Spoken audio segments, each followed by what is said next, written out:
Hey everyone, it's Warriors NRL Fanatics. Welcome back to the YouTube channel. And tonight I've got a very special guest here joining me.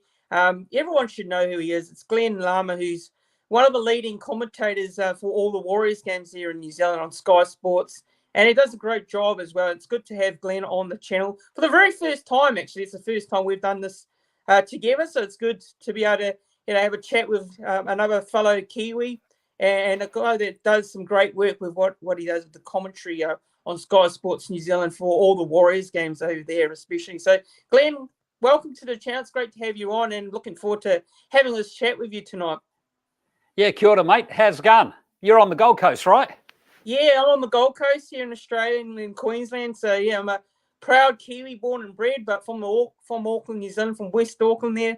But, yeah, I've been living in Australia for quite a while now. I moved over here in 2011, so I've been here ever since. So, yeah, it's sweet, great. Mate. It's well, great. Where in West Auckland are you from, mate? I live in West Auckland. Yeah. Well, I was born in New Zealand, but I lived in Te Atatu. Te Atatu was where I was. We were based for the majority of my childhood. So yeah, it's nice. It's mate. great. Well, you're a Roosters fan, and yeah, and I'm actually my closest Auckland club to where I live is Glenora. So I don't have much hope for the Bears this season based on their two of their first three qualifiers, mate. But I think the Roosters, Te Atatu Roosters, are going to have a better season.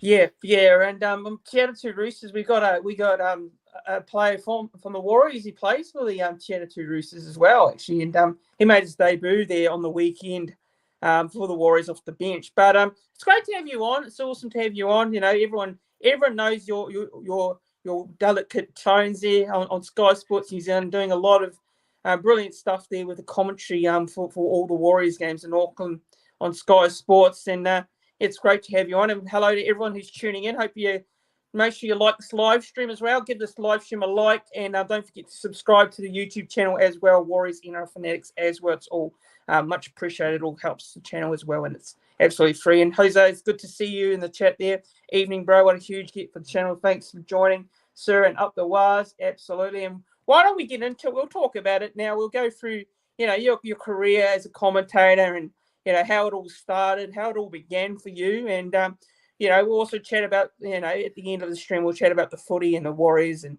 how that's all transpiring at the moment. But first things first, we'll get into it now. So starting off with your career, and how it all became, with the commentary, and how did it all start? From a young age, did you always want to be a commentator, or did you love your rugby league and sport? How were you as a young kid? What were your passions? Did you want to play the game, or did you want to be a commentator? I've got to be honest, mate. I wasn't from a rugby league area, so it was more a rugby union area. I grew up in Lower Hutt, and rugby union was the big sport when I was a kid there. And I played a lot of cricket in the summertime, and basically I was a soccer player in the wintertime, but I was, not that good at either sport. I did make the Hutt Valley reps when I was a young fella in cricket. So I had hopes of, when I was an early teenager, of doing something in cricket. But, mate, I got dropped, and I never kind of got the buzz back to fight my way back into the rep team, unfortunately. So I kind of fell out of sport and just played it, as a hobby from there, really, in a recreational kind of vein.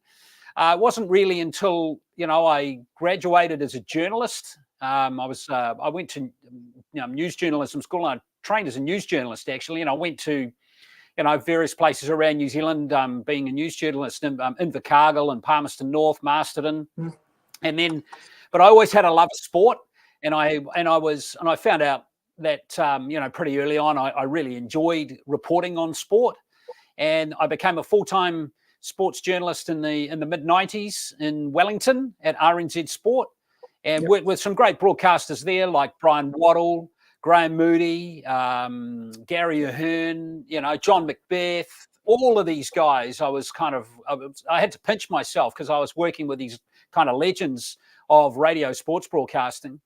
And then it all kind of moved on from there, moved up to Auckland in 2000, went to my first Olympics in 2000. And that's where I kind of started commentating from there. Found out I quite enjoyed it. And it kind of moved on from there, and then moved into television about 4 or 5 years later. Went to the Beijing Olympics in 2008. And then I kind of had aspirations after not commentating for a few years after that, because TVNZ, I was working full-time at TVNZ at the time, and they started to lose quite a few sports rights to Sky. And after a couple of years, I thought I really miss doing sports commentary. So I, started to make inquiries as to getting into sports broadcasting and commentating at Sky, and league kind of fell into my lap. Actually, after the London Olympics, I came back to New Zealand, and their league producer asked for a meeting with me, and he offered me some under 80 kilo schoolboy stuff towards the end of 2012. And my love of rugby league kind of started from there, really. And a couple of years later, I was calling New South Wales Cup, and then once Andrew Voss moved back to Fox, the NRL job became vacant, and that's when I took it over. So, and I love it. I absolutely love rugby league. It's just, it's in my blood now, and I wouldn't give it up for anything. Yeah, what was it like commentating your first rugby league game? What was it like? How was the experience for you? Like you said, you commentated. Was it the Commonwealth Games or the Olympics? You said you commentated one of the. Yeah. By then, I'd been to the Olympics 3-4 times, and I'd been commentating other sports. Like I'd done some rugby commentaries on radio, and I'd done cricket and a few other things, football for TVNZ. I did the David Beckham game against the Phoenix, and the game that New Zealand qualified for the World Cup in 2009. So I wasn't unfamiliar with television commentary. So I was comfortable in the realm of doing any sport really in television. But when it came to rugby league, there were certain style adjustments that you need to make. And I found, originally I kind of approached it like I was calling a rugby game. So I didn't talk, deliberately didn't talk as much as I perhaps, and then as I should have. And I went back and watched the game that I called, and I thought I'm not talking enough. So I kind of moved into talking a bit more, and hopefully that kind of suited the broadcast better, and I think it did. So everyone seemed happy, so I just went with it, really. Yeah, that's awesome. And what was your childhood like as a kid, like growing up? Were you the only child in your family, or did you have any brothers or sisters, or what was it like for you, like growing up as a child? Mate, no, I've got Now, hopefully you're just glitching a bit, mate. Hopefully you fingers crossed you get the feedback. Hopefully I'm not glitching. If we are glitching, just drop us a comment, mate. No, there you go. Yeah. Now you asked about my family. Yeah, your family. Yeah, what was it like? What was it like growing up as a child? And do you have any family at the moment right now? Like, what was it? What was it like first growing up as a child? Oh yeah, it was good, mate. I was just a middle class kid from Lower Hutt, mate, and my dad was a public servant, and my mum was a secretary, and I just had a typical New Zealand middle class childhood, really. It lots of running around with mates, mucking around with mates, kind of not trying as hard at school as you possibly should have, all that sort of stuff, mate. Very, very typical childhood, but no, wouldn't take anything back, and no, I loved every second of it. Yeah, awesome. And What was the school that you grew up going to? What was the school like? The school in your high school and your uni and also the primary school that you grew up going mate, to? I went to Rada Street School in Lower Hutt. That's in Nainai. And then I went to Nainai Intermediate, Nainai College. And I still keep in touch with a few of my mates from Nainai College, which is pretty cool all these years later. And after that, I went to Massey University in Palmy. But I came back to Wellington not long after, about two years into my degree. I came back to Wellington to study journalism because I found through a paper I did at Massey, I really enjoyed news media and the whole kind of way it works. And so I wanted to become a journalist and get into broadcasting. So that's where I studied. And then I completed my degree at Massey later, in my part-time later on. And that was really my education. Yeah, awesome. So just actually going to get a question here from a viewer here. So Jose, asking a question for you. He's saying a question for a guest. Do you have a singular rugby league moment of greatness that has struck with you? A singular rugby league moment of greatness. Geez, that's a pretty deep question, isn't it? Yeah. Not yet. Well, actually, no, I do have one. I've been lucky enough to call a lot of sport, in New Zealand and around the world and all sorts of different places.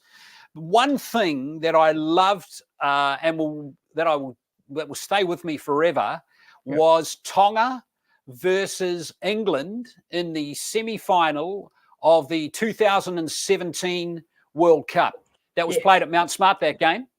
And it was packed, just full of Tongan fans, red everywhere. And I remember standing and throwing to the commentary, to the national anthem. And when that was sung and everyone sung it, just sent chills through me, man. It was just amazing. And I would say that game would be, even more than any Warriors game or a Kiwis game that I've done, that game there would be the biggest or the most the coolest experience in rugby league that I've had. Yeah, and Chris is asking also a question for. Go on. Chris is saying a question for Glenn. Glenn, as a commentator for Sky in the Warriors games, do you find it hard not to be biased for the Warriors? Yeah. What are your thoughts there?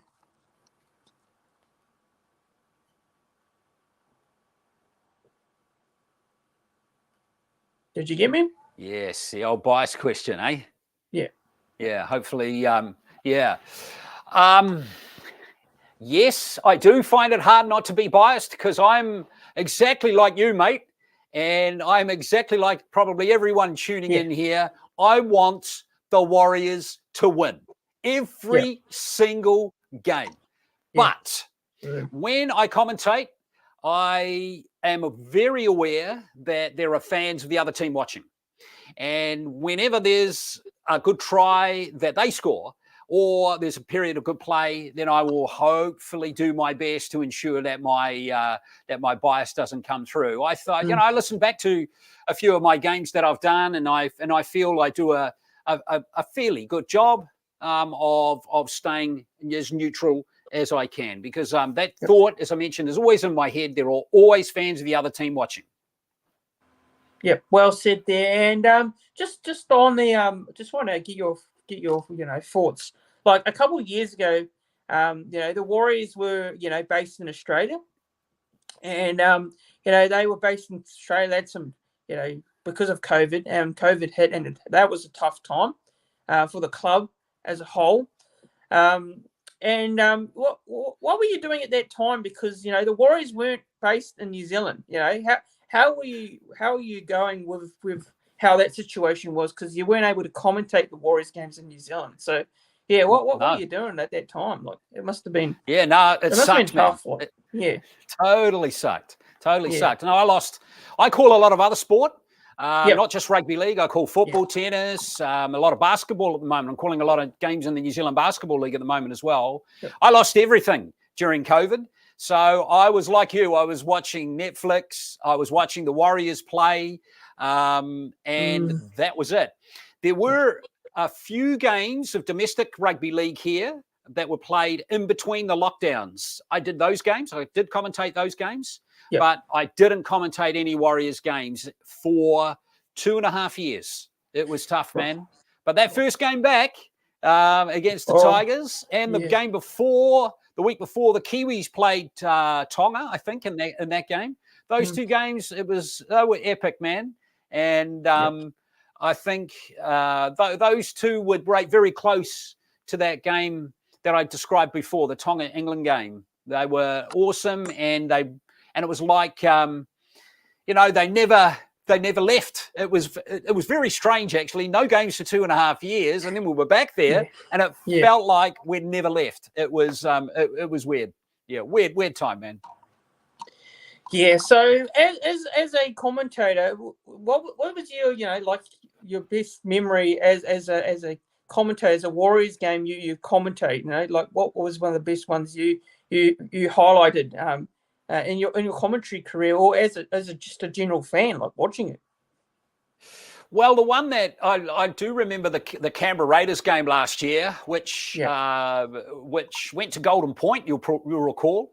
Jack Whiten scored a fantastic try in the corner, right on full time, and Jared Croker had a chance to win the game, actually, with a conversion. Yeah, but he missed it. And then Sean Johnson kicked the field goal to win the game in Golden Point. So that game there was really good. I just take any. There hasn't been too many winning seasons, mate, has there? We don't want to reflect too much on that. So for a while, I'd take every win they had. I would take it. But I think I'm still waiting for that epic, the real epic game. If they'd beaten Brisbane. They beat Brisbane in that playoff game last year to get to the grand final. That one would have been number one, but it didn't happen, obviously. Yeah. Yeah. Well, I was there, and I was at that game at Brisbane last year for that finals match. And the Warriors supporters here in Australia, we've got a great supporters base. Last year was such a great season for them. We came from the clouds really to a team that no one expected us to do that well. Webby in his first year coaching. What were your thoughts on last year? Because I'm just going back on last year. What were your general thoughts on how the team went? And it was just a joy being a Warriors fan last season, because we've never been in a situation in a very long time. Well, for the long time, since we've been in that position since Ivan coached us, and it was an incredible season. What were your thoughts on how that transpired? One went away from the grand final.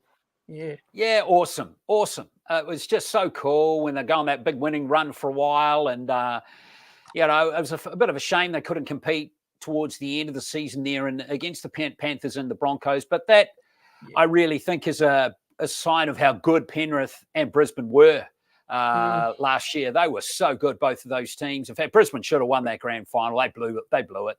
But that was to be the next best team, for the Warriors to be the next best team, to emerge like they did was amazing. It happened a lot faster after COVID than I was expecting. I wasn't really expecting something like that maybe until next season, 2025, once they got their pathways all sorted out and their reserve grade team going again. But to have that success last year was incredible. And it was great. It was a fantastic roller coaster last year, mate.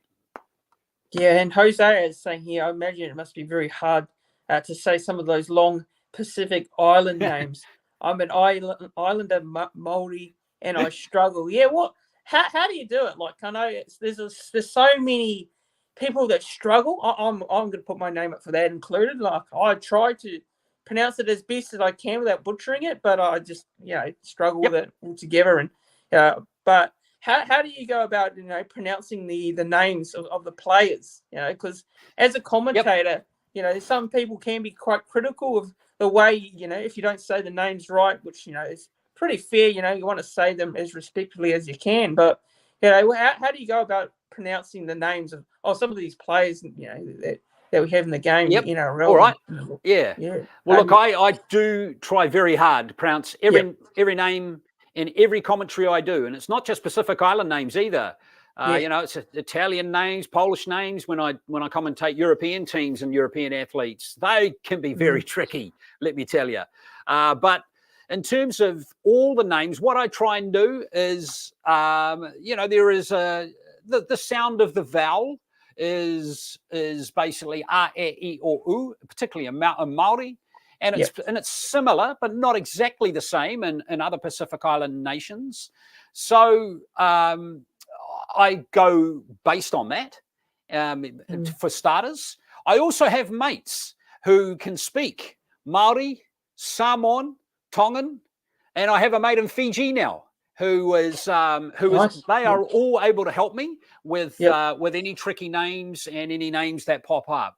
But honestly, mate, it's I've got it to a space where I'm fairly comfortable with it now.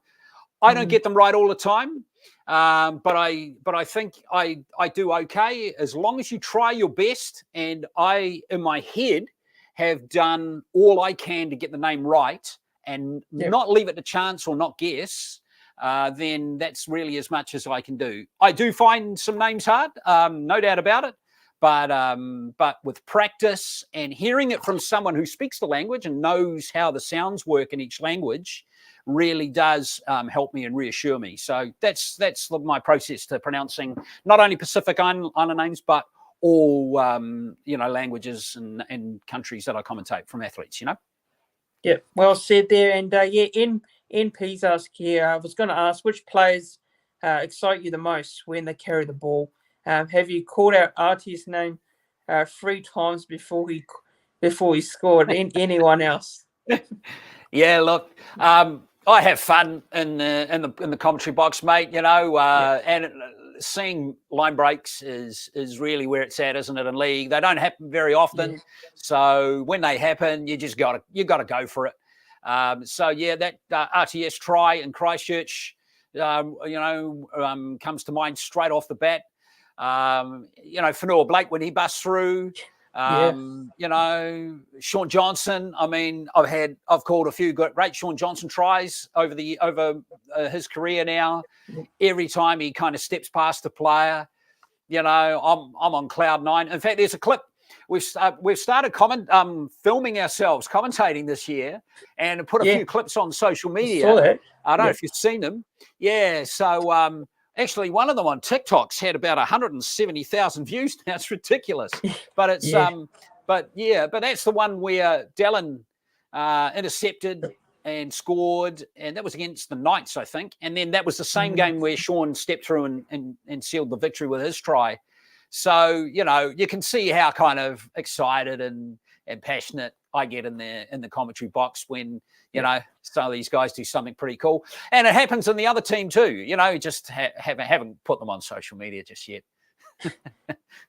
Yeah, well, I love your passion. I see how passionate you get, when the tries scored. So I really love that and I enjoy that. So, so that's well said there. Like it was great that the way you talked about the pronunciation of players' names, and somehow some people get it wrong, and we all want to get it right. We want to make sure we get it right.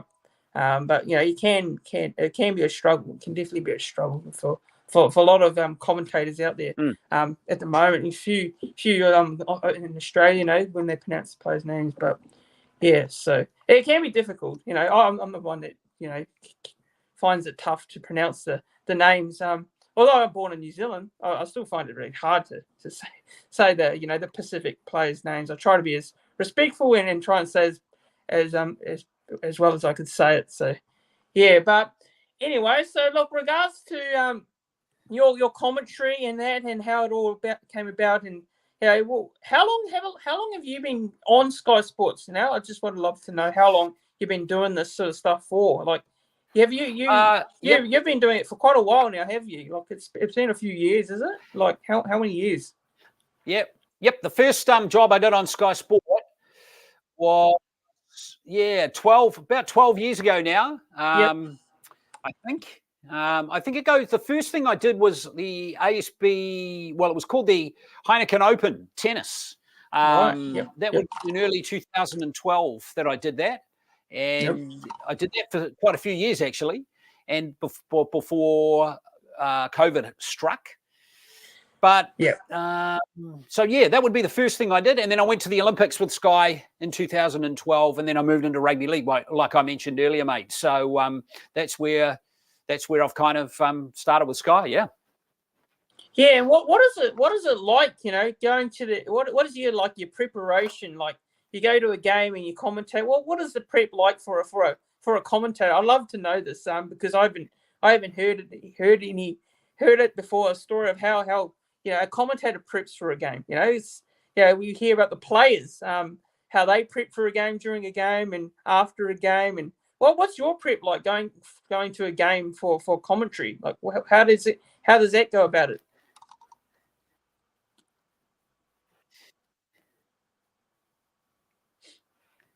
That's a good question, mate. Now, I spend more time preparing for a game than the actual game itself, if that makes sense. I have notes on every player, and it takes me a little while to compile them.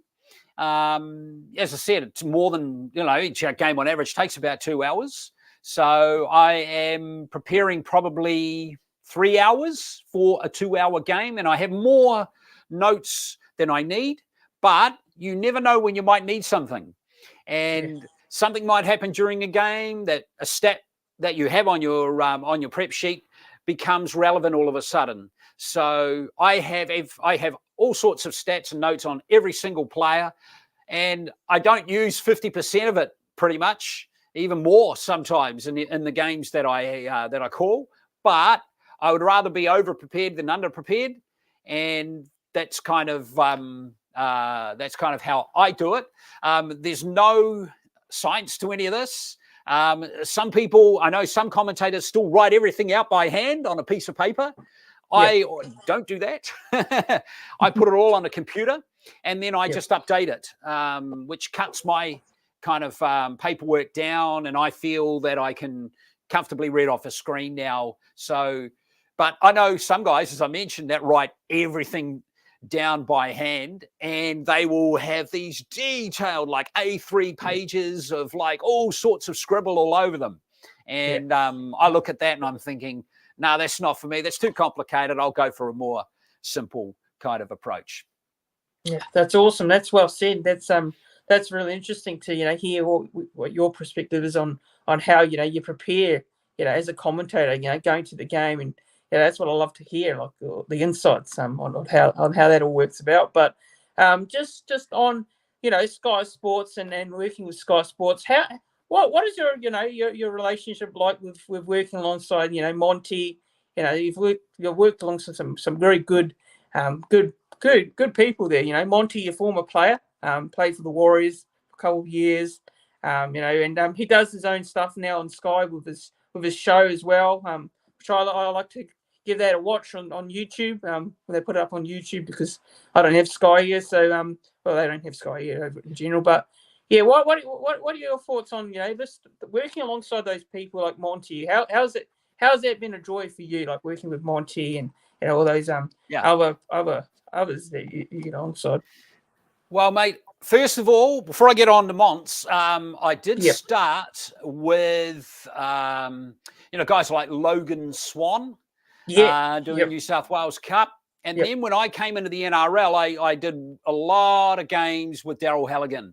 And Daryl is a top man. He is a fantastic guy and loves his rugby league, and learn a lot from him. And he is really well connected in Australian Rugby League and knows a lot of people in the game over there.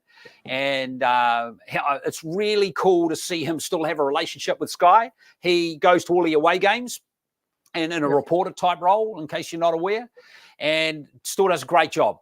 And so really cool that Daryl's still on the team. So he was my first I joined him actually because he'd been in there doing NRL games for a long time before I became the play-by-play commentator. But now they're using Monty, and Monty's a top man as well. I mean, I got so much respect for all of the comments people I've worked with down through the years, and all sports. It's countless of all sorts of sports now, and any player or person that can get to that level of their sport has got my respect instantly. And, I stand there next to Mons every game. And, he played 100 games for the NRL. And, I give him stick before each game. And, I say, come on, mate, have a jet plane, mate. We've got these bag of jet planes here. Come on, mate, get into them. He goes, no. All this sort of stuff. He lays off all that stuff. But, he was always intriguing to me because back in the days when magazines were still going, right, there was that players poll in Rugby League Week every year. One of the questions was, who's the player you'd least want to pick a fight with? And it was always Monty Beetham. That would be number one. Yeah. And always thinking, what? He's not even that big. He's he's nuggety and he's well built, but he's not a big guy. But he always picked Monty Beetham. But he's just the nicest guy, mate. He's just he wouldn't harm a fly, but he would harm a fly on a footy field or on a boxing ring. But outside of those arenas, no, mate, he's a top guy. And the other thing I love about our commentary at the moment is we're all slightly different. Adam Blair's on the sideline, and he's loose and he's passionate, more passionate and funny. And I love his sense of humour that he brings to our commentary at the moment. And Honey's got a really good analytical brain for her in her role as well. And she's played, what a great player she was, and in both sports, rugby union and rugby league. And, it's so, I think we've got a really cool team at the moment, mate. But it always pays to get on with your teammate, no matter what industry you're in or what job you're in, right? It makes life far more enjoyable when you're working with people that you get on with. Yeah, absolutely. And that's what you want to have is a good relationship with your work colleagues. And just a question here, Jose has got here: do you fly out to every game when commentating, or is it some of it done remotely? So what? Yeah, good question. Do you commentate all the games? Do you go to all of them, like even the games that are based in Christchurch or the games that are based in Wellington or something? How do you do it? Like, do you go to every game? Every game? Yep. Keep the questions coming, Jose. By the way, they're good. Yeah. Yes. All the games we do on site in New Zealand, and at Mount Smart, we were down in Christchurch for the 2 trials. Last year we were in Napier for the Broncos game. So yes, and Wellington for the Knights game. Yeah. So yes, every game. Hamilton, we were in Hamilton last year for a game too. So yes, every game in New Zealand we go to. Yes. But other sport I do, some of it is done remotely or off tube and at Sky. Yeah. Awesome. Yeah. So just getting off the rugby league for a second, you said you did some commentary. You do some commentary at the moment for the basketball over in New Zealand. Now, are there any other interests outside of rugby league that you enjoy doing, like some hobbies, some general hobbies when you're not commentating a game? Like some people like to play a bit of golf, or some people like to do something different, during their time, read a book or do something like that. What are your hobbies like outside of the game of rugby league? What are your hobbies? Mate, I play the drums. So I'm in a band, right? Yep. Just a very casual band with a bunch of mates, and we rehearse once a week. And I really enjoy catching up with them because none of them really are into sport at all. So I like to continue that, and that's really cool. We're all from kind of different areas or parts of life. One's a doctor, one's I think two are in finance, and then there's me. So I enjoy doing that. And basically other than that, mate, I'm a family man. I look after my daughter after school and get her to school each day and enjoy family time when I'm not commentating, mate. Very much enjoy family time. Yeah. That's awesome. Do you get enough? Do you get much time with your family? Because commentary can be a lot of work. You can be doing other sports, be doing rugby league, commentating the basketball. So you're also traveling. It's a bit of traveling in between. So do you get a lot of family time? Much free time? Yeah, mate.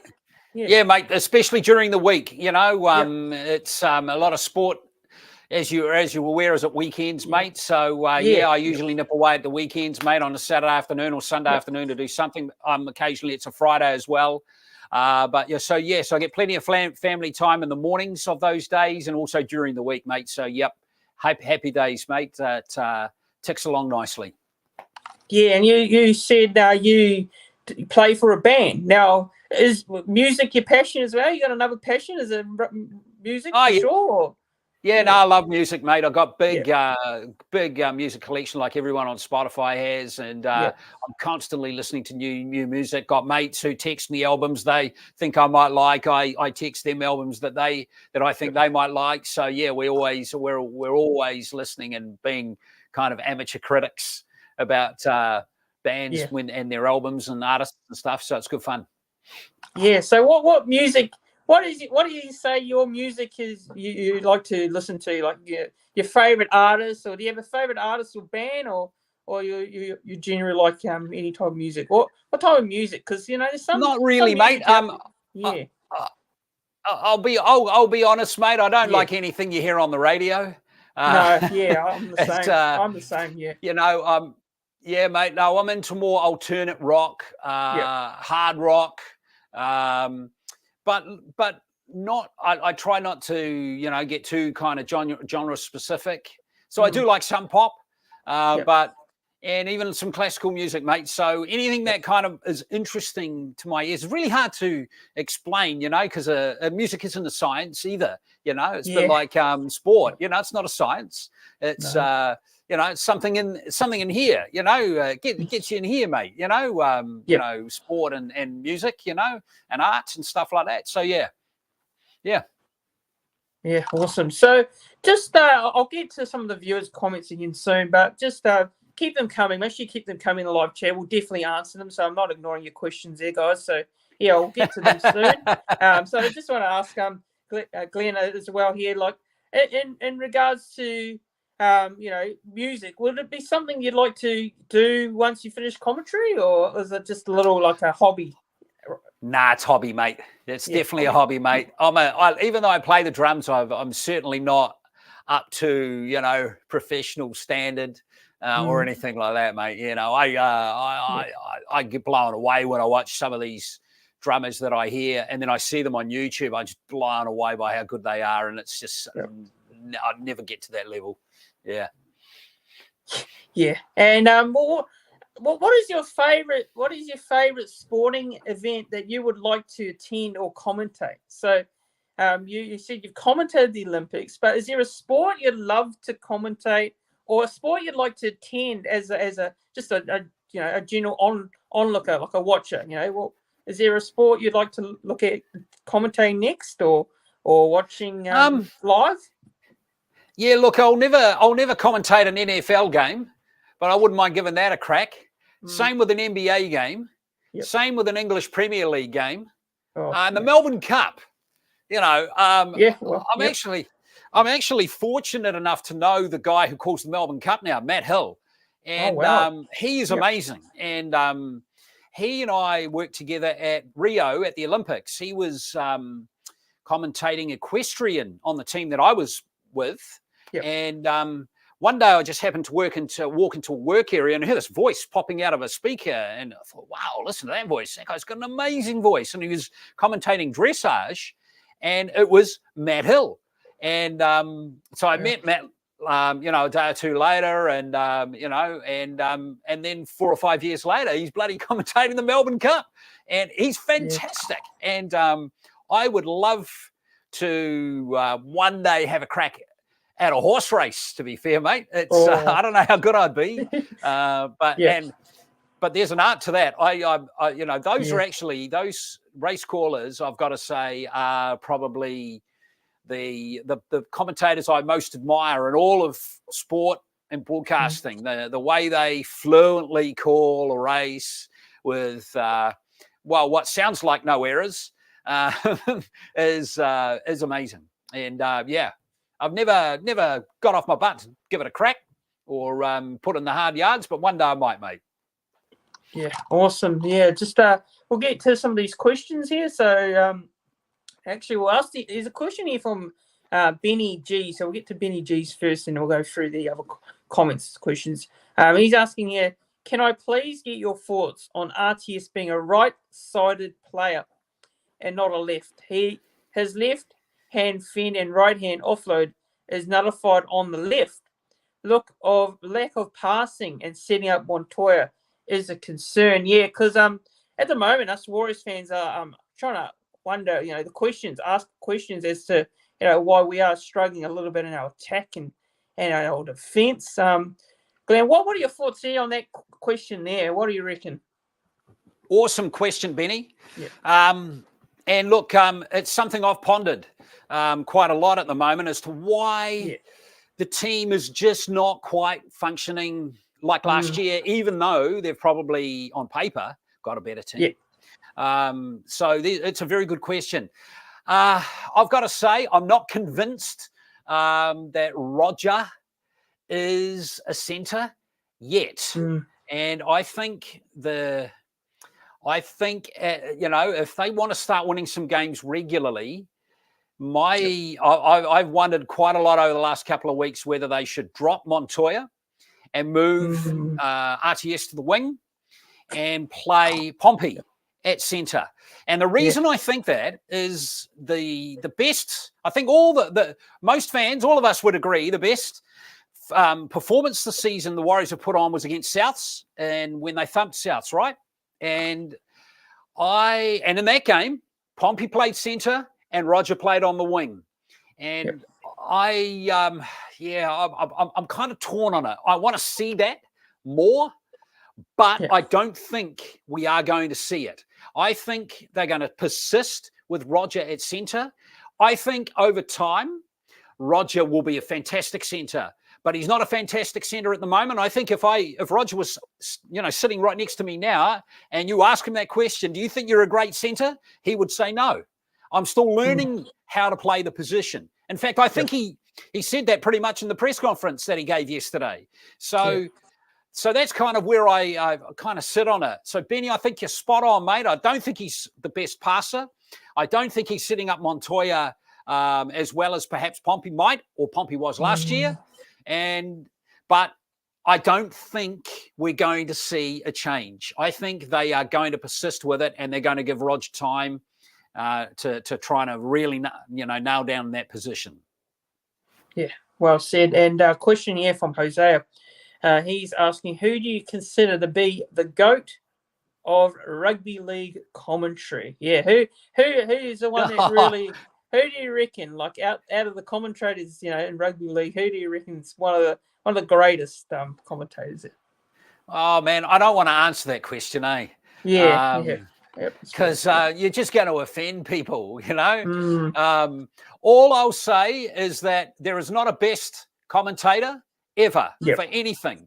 We have favourites. You might like Ray Warren. I might like Darryl Eastlake. Someone else might like Andrew Voss. Someone else might like me. There's no best commentator. It's favourites. And I think I'll just leave it at that. I did enjoy watching Darryl Eastlake, because that's one thing that's how I got into rugby league in the first place, was State of Origin back in the 80s when that started playing on New Zealand TV, and Darryl Eastlake was the commentator. I just thought he was fantastic, and I always thought he was better than I liked him more than Ray Warren, but Ray's body of work over the length of time he commentated is unbelievable. So I enjoy both of them. Yeah, that's fair enough. And Chris is asking here, hello to Chris. Glenn, do you get to talk to the players or the coaches before and after the game? And where do you think we'll finish up this season? Thanks. Yeah, what a nice, Chris. Thanks for your question, mate. Hey, no, I don't. I don't actually talk to the players or the coaches, and I try to actually stay away from players and coaches entirely. A lot of commentators go the other way. They do like to commentate or to ask them questions or relax with them socially. But no, I prefer to keep my distance because I want to stay true to my head. If one of the players or a coach becomes a mate, then when criticism needs to be made, it can be difficult to make the criticism because no one likes criticizing their mates, right? So I tend to stay away from that. Having said that, I do sometimes approach coaches and players, particularly in schoolboy or schoolgirl sports, and I'm only doing it to find out information about certain players and stuff that you can't find on the internet. That's pretty much it. Yeah. Well said there. And Jose has also got another question here. What goes through your mind when you strongly disagree with a bunker decision? And do you have to filter your opinion on it on air?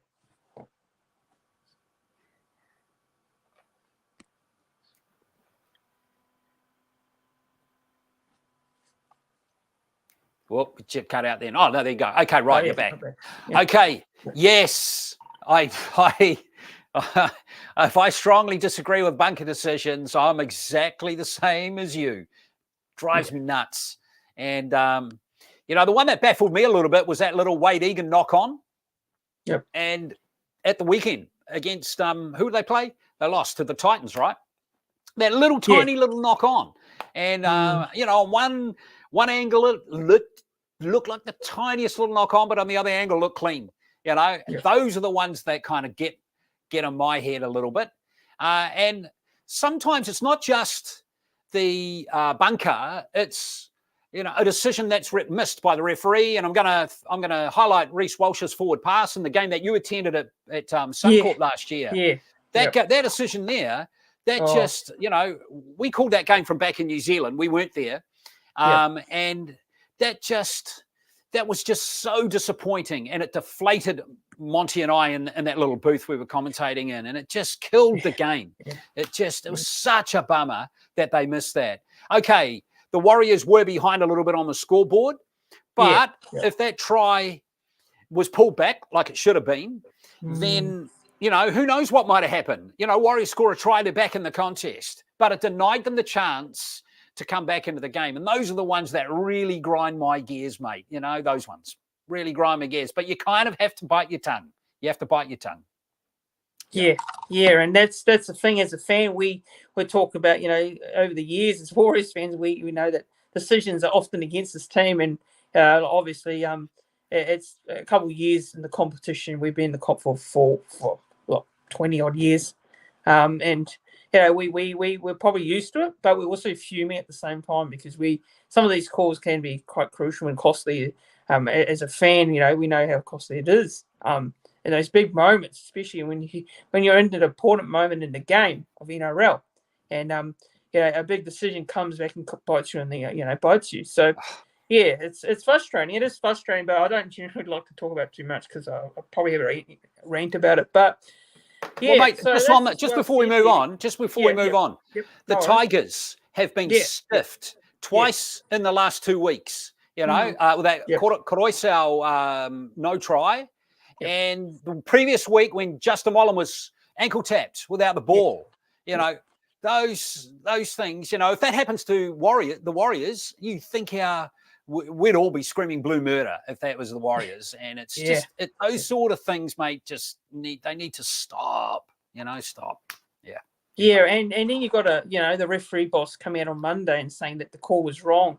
And that just makes you even more annoyed. That doesn't help. Like, it's frustrating because, like the Titans a couple of weeks ago, they against the Raiders down in Canberra, that Raiders player I think it was Chevy Stewart. He was offside.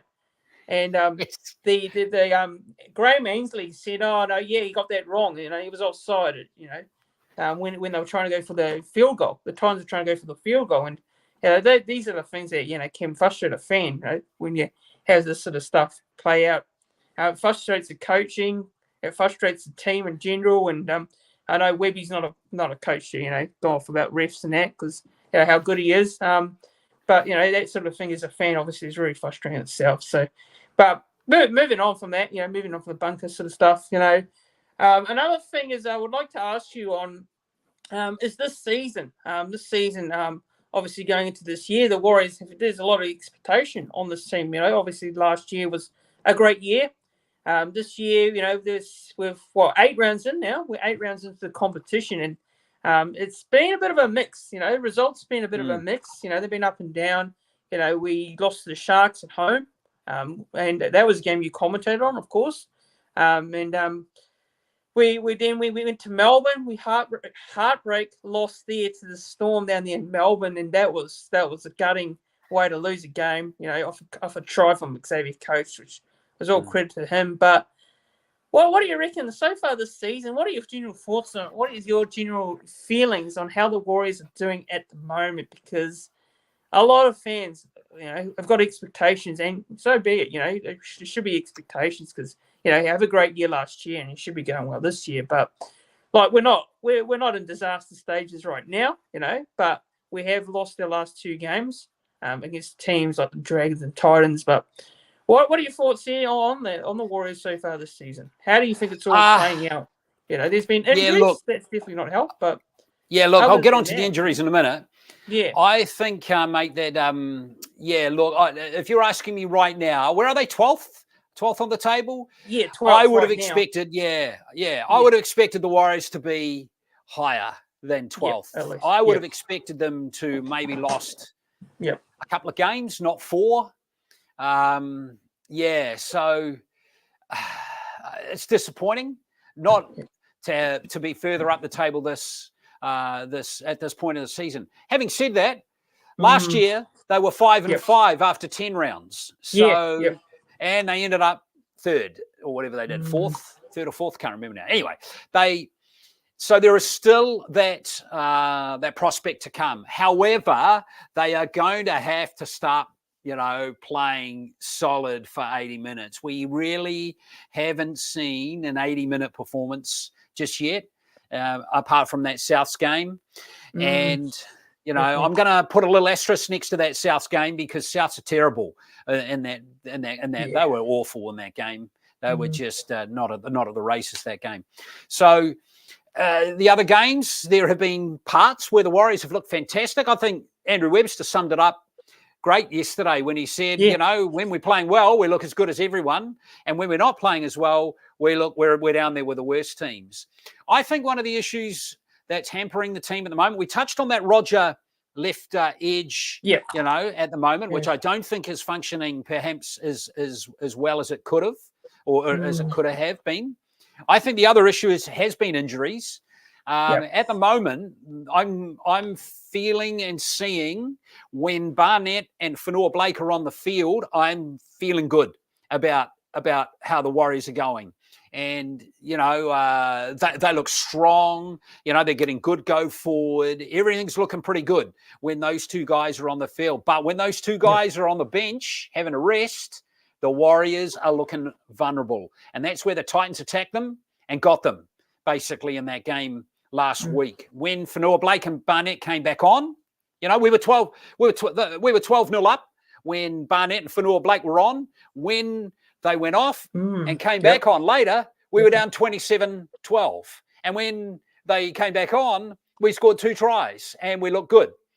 So I think that injuries at the moment, particularly the middle forwards, Nukori, Tavanga, Dylan Walker's been out a long time. He was short of a clip last week. Bunty R4 is another one. Those 4 middle forwards, that we could have on the bench haven't been there. And that's where the Warriors have fallen down a bit, both on attack and defence. They just haven't clicked, in that middle part of the game by and large. That's how I see it. So it's going to be hard yards, I think, for a little while. I know Arfo has been named in the team for this week, and Kate Wolf's back, which is great.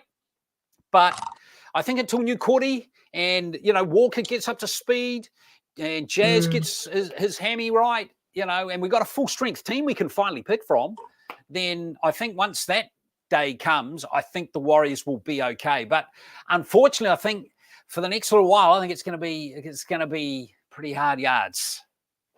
Not saying they're going to lose every game, by the way. Just looking at the draw and the next couple of weeks. Obviously the Knights this week on Sunday. Then we've got Penrith and the Roosters, two of the strongest teams in the comp. But the Roosters are a little bit up and down form was, but they've still got a strong squad. And then you got the Panthers, and don't really need to say a lot more about them. But can I say something about the Panthers?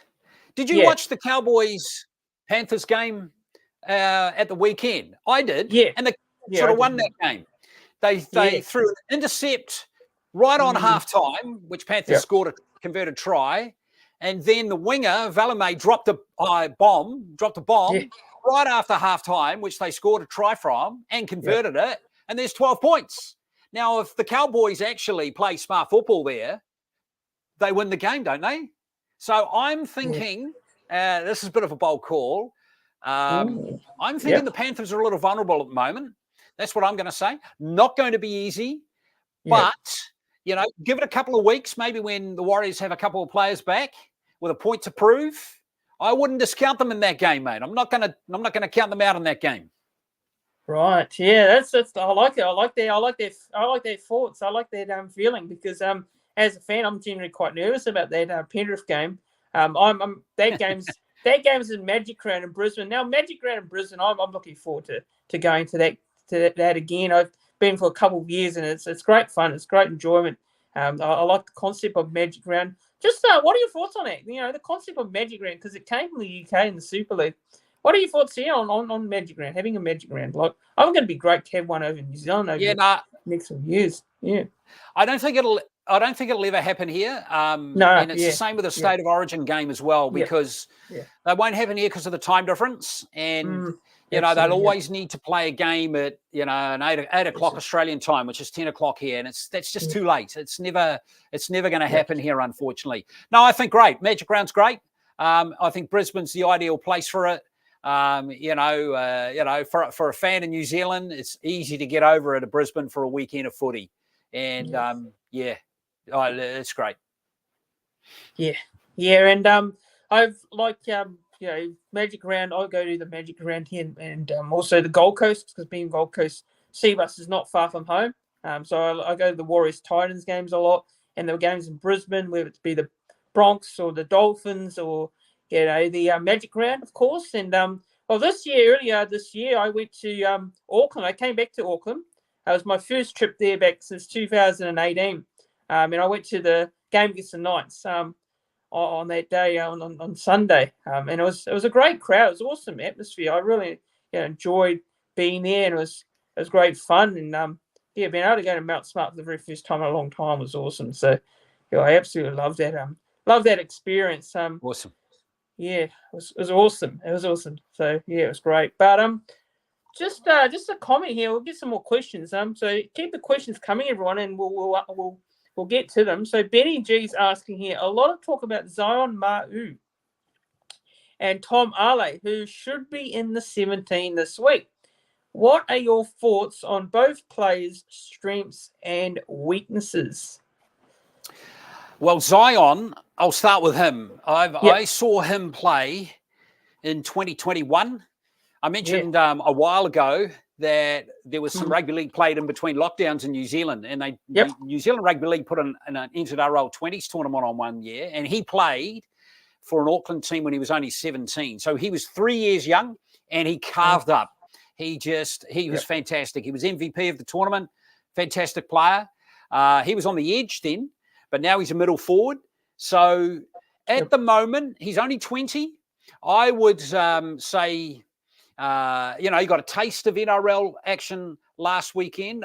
I think at the moment he's there because of the other guys who are injured, and they need some middle forward cover. I know he's not there this weekend because, well, for now anyway, because Bunty's back in the squad. So I see Myers dropped back to the extended bench now. So I would expect long-term, maybe, hopefully 2025, start of 2025, I would be expecting Zion to really be contending for a spot in the 17. Tom Ale, Tom's a bit further ahead than Zion. He's had rotten luck with injuries. He buggered his knee a couple of years ago, came back from that. And they've always liked Tom Ale. And I know he had a huge off season, Tom Ale, and he was like going for it in off season training. Really impressed the coaches. So Tom is one of those guys that's right on the fringes at the moment. He's not in the class of Barnett or Fanua Blake or James Fisher-Harris, who's coming next year, of course, but he's not as experienced as those guys, He's probably not as big as those guys. He probably needs to, put on a bit more bulk or, somehow get a little bigger. But I like him. And I kind of see him, in an ideal world, let's say if all the players are fit and available, he would be contending for a bench spot with Bunty. That's kind of where 50-50 call between those two. Yeah. I hope that answers Benny's question. Yeah, well said. And Jose just wants to know here, your favourite Sean Johnson moment you saw while commentating? Oh, man, there's so many.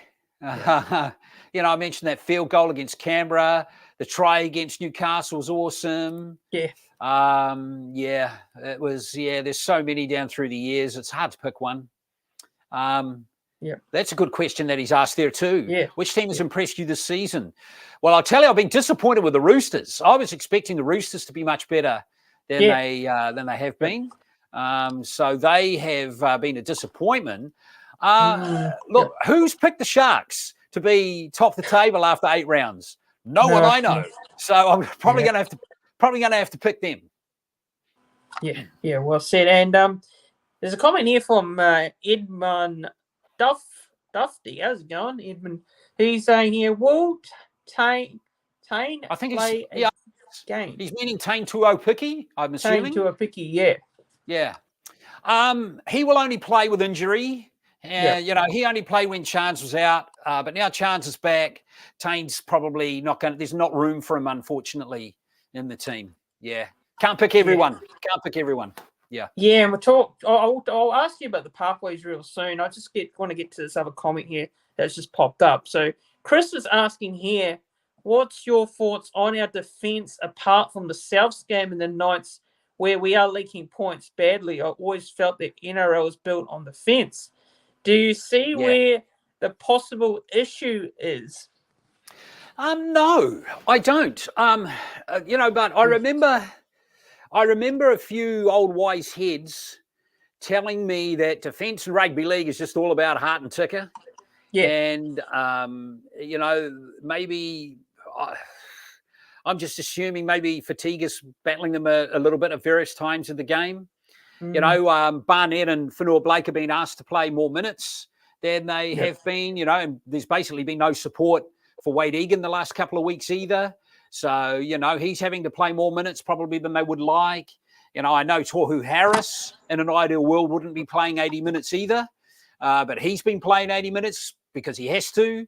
So I think all of these things kind of add up to what we're seeing at the moment, unfortunately, which is the Warriors' goal line defence hasn't been as good as last year. They haven't been defending their errors as well, and their discipline has been not as good either. And, at the end of the day, Chris, you're right, mate, unless they tidy that up, all those aspects up, they're not going to be, sadly, in the hunt this year. Yeah, and look, it's definitely not panic stations, like I've said. Like, it's only... we're 8 rounds in, it only takes a couple of wins, and you're back up there, but you're back up in the top 4, and that's how close the NRL is. I just think when the Warriors get their full strength team on the field, which we haven't seen yet, and we're not going to see for a little while either, but if they get their full strength team back out there and they can all stay fit, they will go on a run. Don't worry about that. They'll be more than a handful for a lot of teams.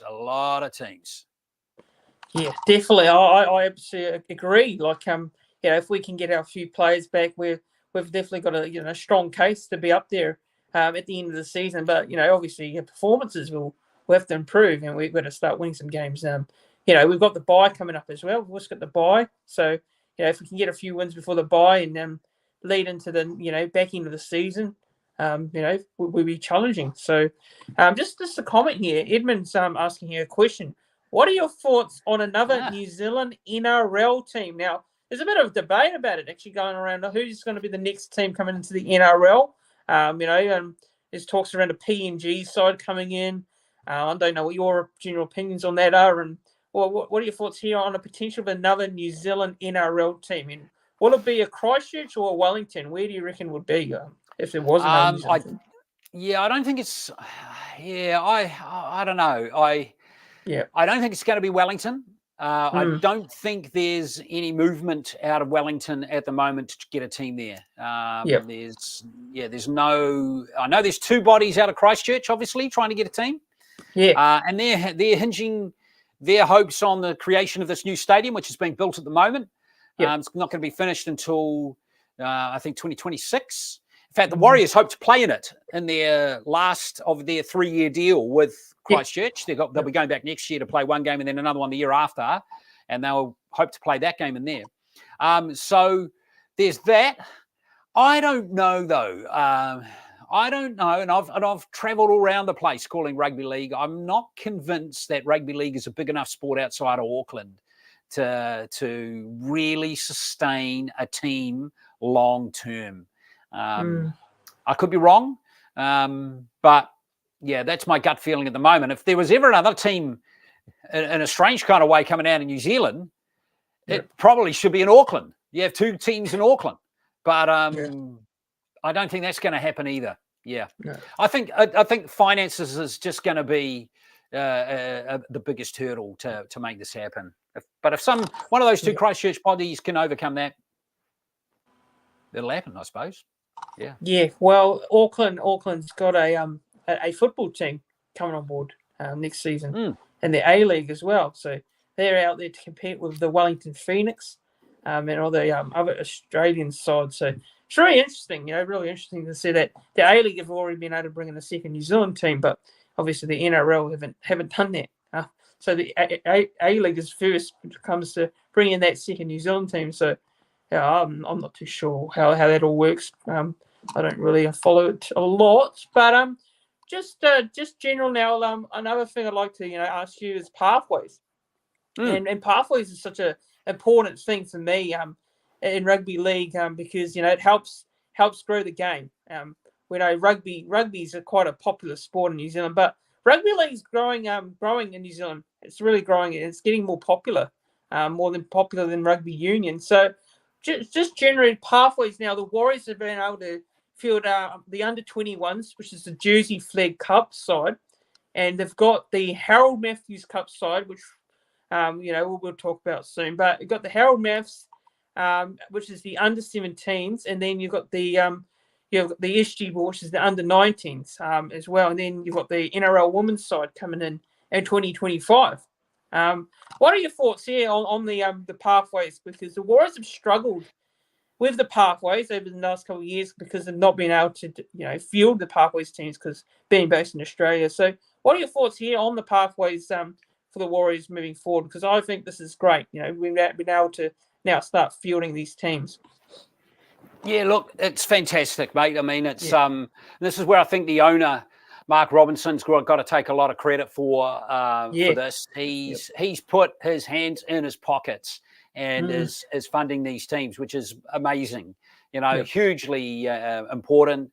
And the benefit of this long term is going to help us compete better with the top teams. It doesn't mean we're going to win the NRL title every year, but it means there's going to be a better chance because with the salary cap, it is far better to develop a player than to buy in a player that's costing a lot of money. If you can develop a player to a level where they can output as much as $1 million player, but you're only paying them $150,000, that gives you $850,000 to spend somewhere else on another player. And unfortunately, the Warriors haven't had that, for a long time. COVID scuppered everything.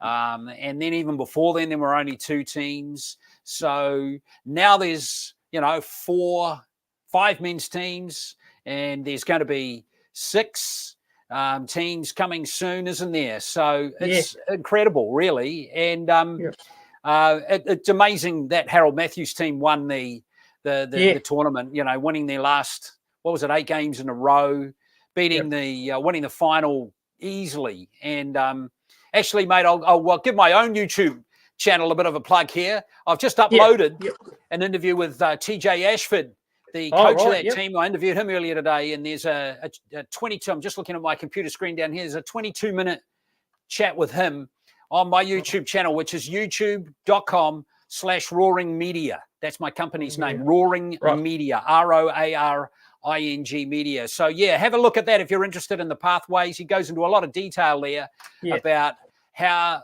the season was structured, some of the players that really shone.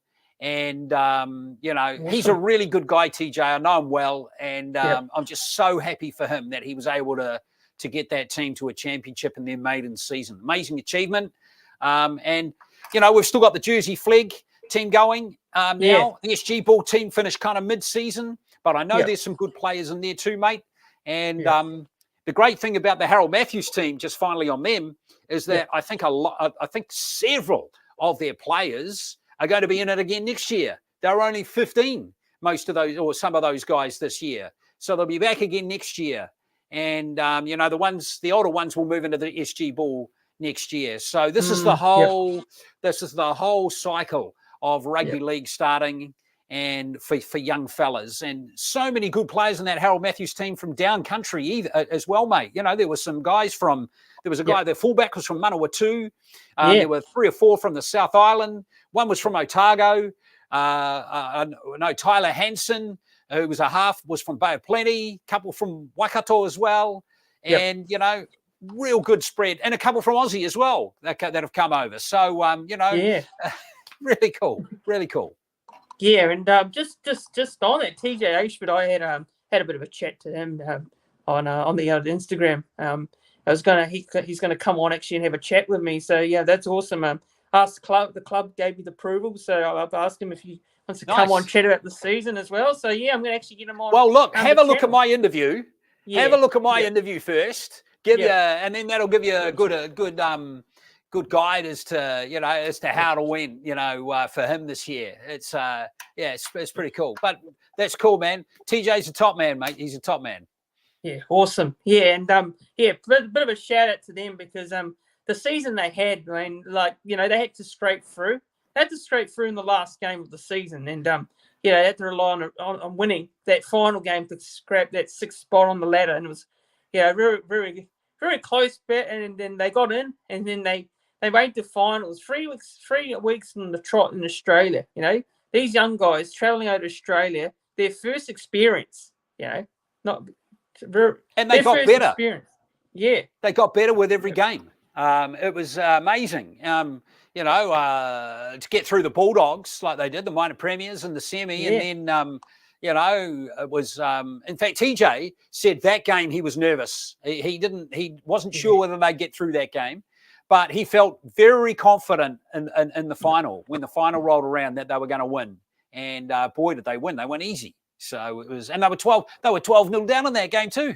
So yeah, amazing. Well, I watched it. I watched it live, and at the start, it was like I was hoping that the occasion wouldn't get to them, but obviously it gets to anyone because it's a big day in your first grand final, we just hang tough. I thought the defence, especially for the Harold Matthews team, that's something you don't often see in a lot of the junior grades. The defence was outstanding. They repelled the Magpies. And the fact that the Magpies made a few errors as well, and then we scored some great tries. And Lomax Tuilomo, what a talent! Lennox Tuilomo, good player.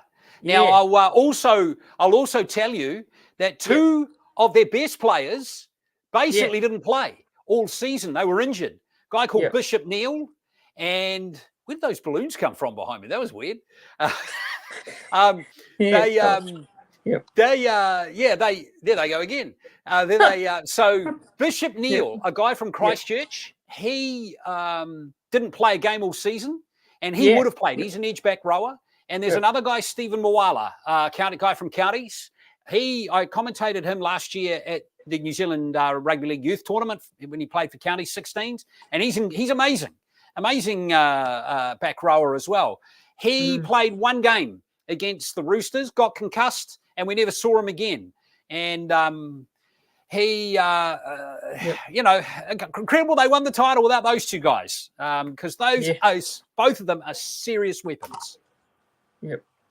Yeah, and Brunswick Jazz.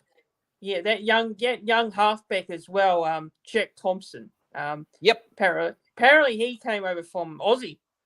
Yes, he's Newcastle. Newcastle. Yeah, mate. Yeah. So ask TJ all about him in that interview, mate. He'll tell you all. Actually, let me have a look here, mate. About 14 minutes. There you go. 40 minutes into the interview, he gives you 3 minutes on Jack Thompson. It's bloody. It's awesome, and the young winger there and the hooker as well.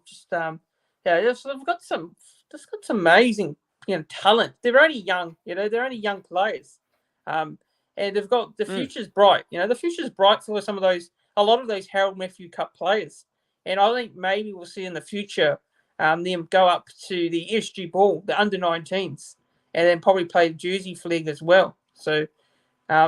Hopefully, in the near future, we may see them in the New South Wales Cup and, maybe the first grade in the future. But, it's about developing those players' patience and getting those players to develop into, they get old enough, to play in those other grades as well. And then potentially in the first grade or the New South Wales Cup. So, just Jose is saying here, do you have any info on Jet Cleary? Is he any good?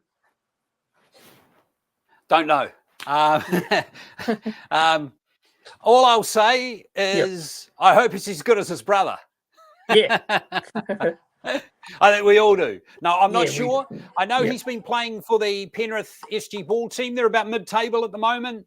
But I haven't seen him play. I've not seen him. I don't know anything really about him other than being Nathan's brother.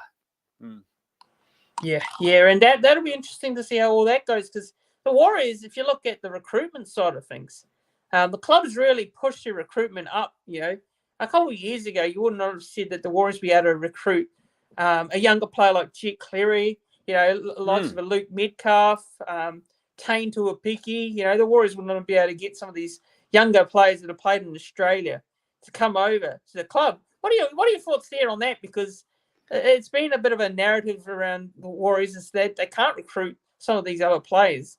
But now the Warriors recruitment's just been absolute class. Cameron George, CEO there, Andrew McFadden, the recruitment manager, the owners, Mark Robertson, Webby himself. It's a credit to what the club's doing to be able to recruit some of these players, like Fisher Harris, which was a huge shock and a surprise as a Warriors fan a couple of weeks ago when that news was announced. What was your reaction to the Fisher Harris signing?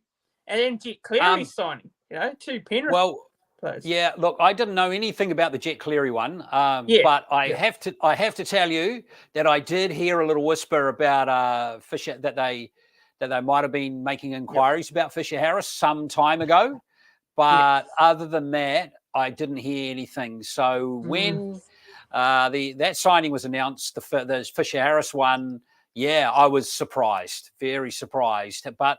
They were inquiring about him. Yeah. I wouldn't it be great if we got Moses Leota as well? I mean, my God, I hear through the traps that James Fisher Harris and Moses Leota are best mates, and I was just thinking, man, if Moses Leota could come over as well, that'd be awesome. Yeah, and the Clearys still have a bit of a soft spot for the Warriors, being his time with the Warriors and coaching and playing, and he still really talks strongly about his time at the club. And Chris is saying here, from memory, when we made the 2011 grand final, that's right. Our junior team won a few times. Yeah, that's right. Our under 20s back then was the Holden Cup, and I don't know why they've gotten rid of it. It's a shame they got rid of that competition, because I thought that competition was a great pathway for some of the junior players coming into the first grade side, but they got rid of it. So, that year, the Warriors had a very strong under-20s team over the past couple of years. We also had Stacey coaching the Warriors under-20s side as well, and we had John Eklund. What are your memories of John Eklund? Great coach. It was very unlucky not to get an opportunity of coaching first grade, I thought. Yeah, look, I think at the time, the reason why John left the organisation was he wanted all the best under 21 players for his team. Yeah. And the club was keen to put the best under 21 players into New South Wales Cup team. He didn't agree with that philosophy. And so I think that's kind of where it they parted ways. Doesn't mean John Ackland's a bad coach, of course, and he isn't. And the great thing is he's coaching in the Fox Memorial again this year. Yeah. I think he's coaching Mount Albert again, which is pretty cool. But yeah, I don't think he was ever going to win that argument, because even now, all these years later, we're still seeing the best under 20 players, that could be playing in the Jersey Flegg team, they're already playing in the New South Wales Cup team. Tanner Stowers-Smith is a player I think of straight away here. And even Zion Maiu, he doesn't. Actually, he might not be eligible. He might be too old now. But I know Tanner Stowers-Smith could be playing Jersey Flegg, but he's playing in the New South Wales Cup. Now, John Ackland back in the day would want him in his team, but nah. Yeah. Well said there. Yeah, absolutely. So, I think that pretty much covers what we're going to talk about tonight. Sweet, man. So it's great having you on. It's been, I know what the time is quite late over there, and over here it's around about we're around about 7:30 or 8 o'clock right now. So, it's been a joy having you on, Glenn. Really appreciate your time, giving your time up, coming on and having a chat. Just one thing I'd like to ask you before we jump off. Prediction for the end of the season for the Warriors. Where do you reckon do you think, put your hand on your heart here, you can be biased, why not? I don't mind it. We fans would love to hear your view, but where do you think we're going to finish this year? Do you think we can be top 4 or on the crisp of challenging like 5th or 6th, or can we win the grand final? Can we do it? What do you reckon? Of course. Of course they can make the grand final. Of course they can make the grand final. Yeah. Not going to be easy getting there. Yeah. But, they're giving away a bit of real estate now, aren't they? Being where they are at the moment. What are they, 5 points off the lead at the moment? I mean, the great thing on the ladder at the moment is pretty much everyone's beating each other, right? No, there's 7. Okay, there's 7 points off the lead, but they haven't had a bye. Actually, that's one thing that really sucks about the NRL, isn't it? Is that you get 2 points for a bye. It messes up the ladder, and with an odd number of teams, it's just it makes the ladder bloody mess. But anyway, I would say that a top 4 spot. We've got Seagulls at the moment on 11 points. That's 2 wins away.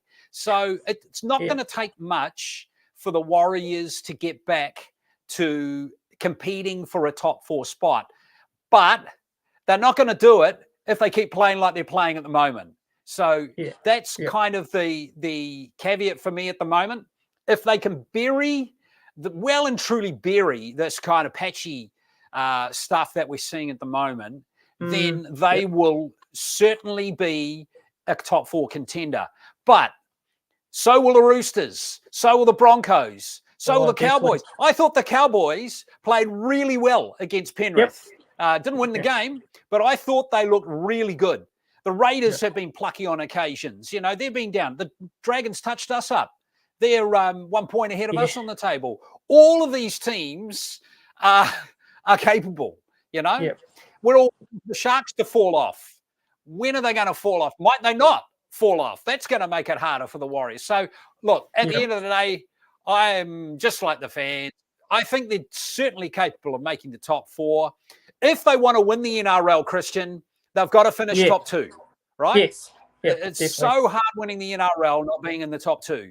So if they can get up to the top 2, get on a big run, get up to the top 2, then you can start dreaming about winning the title. But, man, that's going to be a mission. Yep. And Chris is saying here, up the wires, let's go. Thanks, Glenn. So, good on you, Chris.